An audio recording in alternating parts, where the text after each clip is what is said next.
नमस्कार, आप देख रहे हैं लाइव हिंदुस्तान और इस वीडियो को आप तक पहुंचाने में हमारा सहयोग किया है के.आर. मंगलम यूनिवर्सिटी ने। आइए वीडियो की शुरुआत करते हैं। मेरे साथ हैं मेरे सहयोगी मयंक गौर। कहते हैं जब बुरा वक्त आता है तो अपने भी साथ छोड़कर चले जाते हैं। इसके लिए एक बहुत मशहूर गीत भी है कि हम थे जिनके सहारे वो हुए ना हमारे, और डूबी जब दिल की नैया तो सामने थे किनारे। प्रेसिडेंट ट्रंप के साथ कुछ ऐसा ही हो रहा है। उनका बहुत करीबी दोस्त जिसको कहना चाहिए और एक नेटो मेंबर कंट्री फ्रांस गच्चा दे करके, सामने से बाय बाय कर करके, सामने से चिढ़ा करके दूसरे खेमे में चला गया है। मयंक ने ये जो आपके सामने ये बैकग्राउंड आप देख रहे हैं इस वक्त हमारे स्क्रीन पर बनाया है, उसमें इस बैकग्राउंड को देखकर ही आप समझ सकते हैं कि स्थिति क्या है। एक तरफ ट्रंप है, दूसरी तरफ फ्रांस के प्रेसिडेंट हैं इमैनुअल मैक्रो, उसके बाद में चाइनीज प्रेसिडेंट हैं, उसके बाद में रूसी प्रेसिडेंट हैं और साथ में ईरान के नए सुप्रीम लीडर मुस्तबा खामनेई साहब हैं, आयतुल्लाह मुस्तबा खामनेई। आप समझ सकते होंगे खेमा किस तरफ बढ़ गया है। हालांकि रूस और चीन तो ईरान के साथ थे ही शुरू से, लेकिन अब फ्रांस भी चला गया है ईरान के खेमे में, जंग के बीच में। क्यों, बताएंगे मयंक। क्या कर दिया ऐसा फ्रांस ने? बिल्कुल, देखिए ये एक बहुत बड़ी यहां पर खबर सामने आ रही है और जानकारी ये बहुत बड़ी है अपने आप में, इसलिए क्योंकि फ्रांस ने एक बहरीन जो है, सबसे पहले ये जो पूरी घटना है उसका जो केंद्र है वो बहरीन है। बहरीन एक प्रस्ताव लेकर के आया क्योंकि होर्मुज में इतना विवाद चल रहा है, ईरान ने नाकेबंदी लगा रखी है सब कुछ, और जहाज वहां से निकल नहीं पा रहे हैं। हालात ये है कि 95% तक होर्मुज ब्लॉक है और कुछ 5% जहाज ही जो है वहां से निकल पा रहे हैं। अब इसी बीच में बहरीन पर भी क्योंकि हमले हो रहे थे तो बहरीन यूएन में एक प्रस्ताव लेकर के आया। प्रस्ताव में यह था कि होर्मुज को लेकर के ईरान के खिलाफ जो उपाय हैं वो कुछ बड़े स्तर पर किए जाए। हालांकि उन्होंने इसे कुछ एग्रेसिव उपाय, जो उसकी भाषा थी वो कुछ इस तरीके से थी कि उसमें सैन्य कार्रवाई की बात शामिल है। लेकिन इसी बीच में फ्रांस, जो कि आम तौर पर पहले से, क्योंकि नेटो का मेंबर तो है ही, लेकिन अमेरिका के खेमे में नजर ज्यादा आता है, उसने पहली बार इस मुद्दे को लेकर के रूस और चीन के साथ वो खड़ा हुआ है और फ्रांस ने वीटो यहां पर कर दिया है। और अब ये मामला जो है वो थोड़ा सा फंस गया है। तो अब ये जो बहरीन जो प्रस्ताव लेकर के आया था, क्योंकि वहां पर रूस और चीन ने पहले ही वीटो लगाया था और इसके साथ में फ्रांस भी आ गए हैं, तो इसलिए फंस गया है। अब यहां पर जो एग्रेसिव होने के बजाय, ऑफेंसिव कदम उठाने के बजाय अब सिर्फ डिफेंसिव कदम उठा सकते हैं, और डिफेंसिव के नाम पर सिर्फ यही होगा कि ईरान को मनाया जा सकता है, बातचीत की जा सकती है कि आप किसी भी तरह से बस जहाजों को निकलने दिया जाए। और इसका फायदा यह हुआ कि फ्रांस के जो जहाज हैं वो पहली बार होर्मुज जलडमरूमध्य को क्रॉस किए हैं, ईरान ने उन्हें निकलने का मौका दिया है। तो ये पूरी घटना है। दरअसल यूनाइटेड नेशंस में ब्रिटेन, रूस, चीन, फ्रांस और अमेरिका, ये जो 5 देश हैं इनके पास वीटो पावर है। और जब बहरीन ने ये प्रस्ताव रखा कि होर्मुज से, जितना मयंक ने हमें समझाया मैं समझ पाया हूं, अपने दर्शकों को बता दें कि होर्मुज से जो जहाज निकले वो खास तौर से अपना डिफेंस का सामान भी साथ में रखें। अगर ईरान किसी तरह का हमला करता है तो वो अपना बचाव करने या उस पर आक्रामक होने का उनको अधिकार दिया जाए। लेकिन फ्रांस ने यहां पर, चूंकि ये तो एक तरह की जंग की स्थिति बन जाएगी, तो ईरान से लड़ने वाली स्थिति बन जाएगी, तो फ्रांस ने, जहां पर रूस और चीन तो जाहिर है अपने दोस्त ईरान के साथ रहे, लेकिन इस बार फ्रांस भी ईरान के साथ चला गया और यह प्रस्ताव 3-2 से कमजोर हो गया है यूनाइटेड नेशंस में या संयुक्त राष्ट्र में, जिसे अक़वाम मुत्तहिदा भी कहते हैं। तो ये एक बड़ा काम कर दिया है ईरान के फेवर में फ्रांस ने, और इसको एक बदलते वर्ल्ड ऑर्डर के तौर पर भी यहां पर देखा जाना चाहिए। जहां एक दौर में या कुछ महीने पहले तक ऐसा लग रहा था कि पूरा पश्चिम एक तरफ और ईरान एक तरफ, साथ में उसके पीछे से सिर्फ रूस और चीन जैसे देश ही थे। हालांकि ये भी मजबूत देश है, लेकिन ऐसा लग रहा था पश्चिम पूरा एक तरफ है। लेकिन अब चीजें बदल रही हैं और कहते हैं ना कि ताकत सब कुछ जो है चीजों को बदल देती है।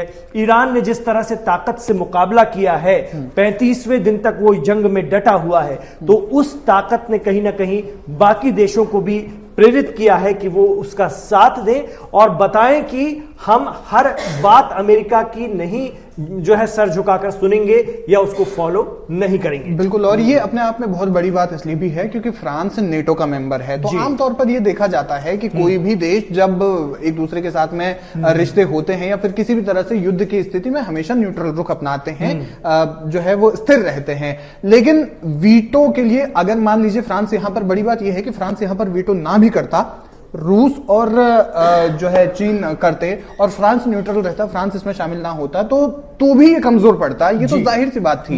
लेकिन क्योंकि जैसा आपने बताया कि और तमाम एक्सपर्ट यही बात कह रहे हैं कि अब ये वर्ल्ड ऑर्डर के बदलने की शुरुआत है, इसके पीछे बहुत सारे कारण भी हैं। देखिए, होर्मुज को लेकर के जितना भी कुछ चल रहा है उसके बीच में ट्रंप इन 35 दिनों के अंदर, और न सिर्फ इस 35 दिनों के अंदर बल्कि जो 12 डेज वॉर हुई थी पिछले साल, उसमें भी ट्रंप कई बार अपने बयानों को वो पेश किया, फिर बदले, फिर जो है वो गए, फिर वापस वो बदले, पहले 48 घंटे की डेडलाइन, फिर उसके बाद 5 दिन की डेडलाइन। तो ये जो बार बार ये, और फ्रांस के राष्ट्रपति जो इमैनुअल मैक्रोन है, उन्होंने ट्रंप को लेकर के सीधा और स्पष्ट बयान ये भी दिया कि जियोपॉलिटिक्स में हमेशा बहुत अपने बयानों पर टिका हुआ रहना होता है, स्थिरता होनी चाहिए, स्टेबिलिटी होनी चाहिए बयानों में।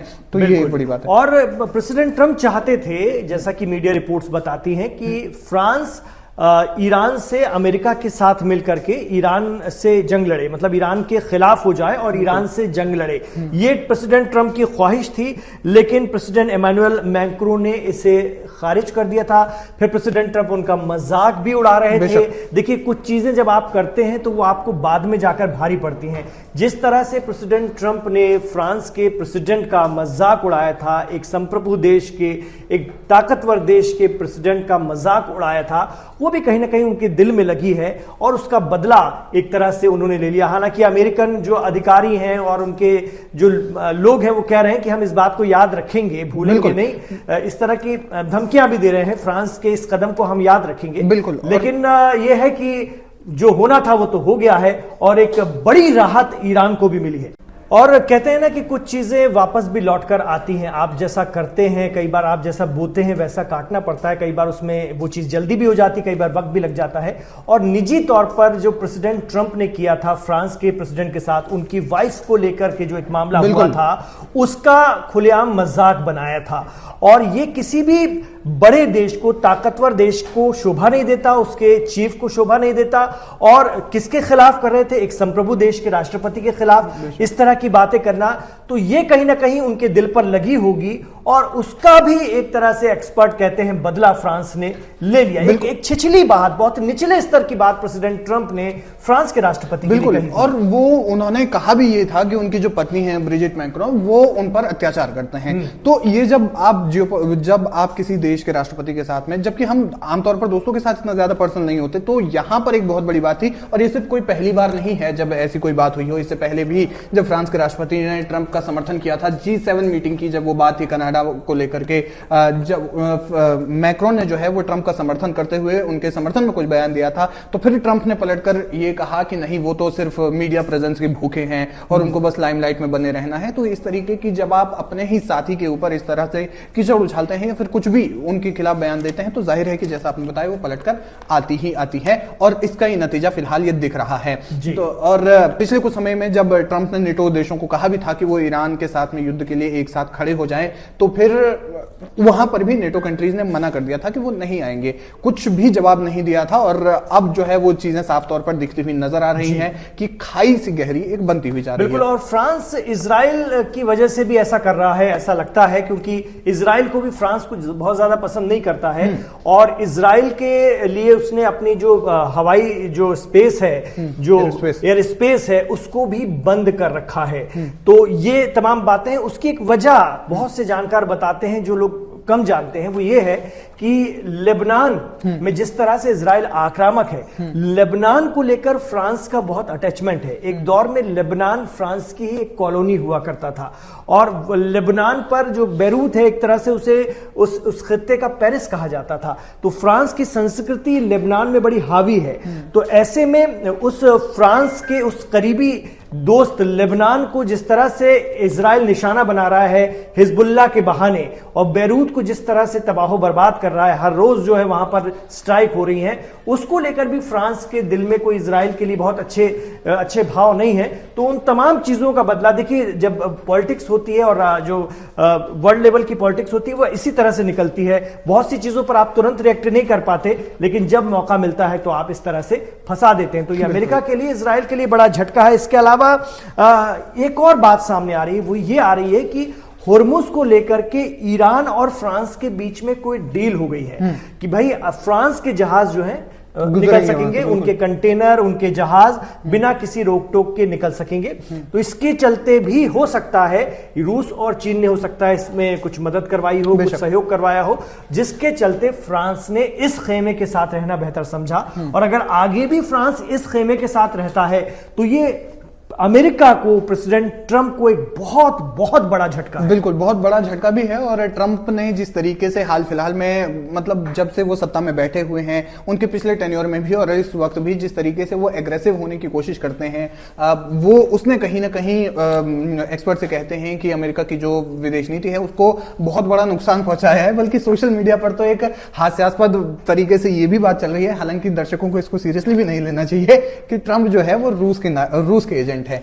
अब जब लोग पूछते हैं कि ऐसा क्यों, क्योंकि वो अमेरिका को तबाह बर्बाद करने भी तुले हुए हैं। तो जिस तरीके से ये जो बातें हैं वो, और उनके बयानों में वो पहले पलट जाते हैं, फिर उसके बाद उस पर वापस आते हैं, तो कहीं ना कहीं ये एक विश्वसनीयता का है, विश्वसनीयता का बहुत बड़ा प्रश्न खड़ा हो जाता है। तो ये जो तमाम बातें हैं, लेकिन फिलहाल बड़ी खबर यही है कि रूस और चीन के साथ मिलकर फ्रांस ने वीटो लगा दिया है यूनाइटेड नेशंस में। और अब इसके साथ ही आगे देखना यह होगा, क्योंकि होर्मुज को लेकर के जो भी कुछ विवाद है या फिर मिडिल ईस्ट में जो युद्ध चल रहा है वो अब थोड़ा सा दिलचस्प मोड़ पर इसके बाद पहुंच जाएगा, क्योंकि ईरान को खुले तौर पर एक और बड़े देश का समर्थन मिल गया है। बिल्कुल, और हो सकता है मिडिल ईस्ट के मामलों में आगे भी फ्रांस इसी तरह से अपने इस खेमे में रहे और इसी तरह के कदम उठाए या इसी तरह के फैसले ले, जो कहीं ना कहीं एक बड़े देश का ईरान के साथ होना, मतलब एक और बड़े देश का ईरान के साथ होना,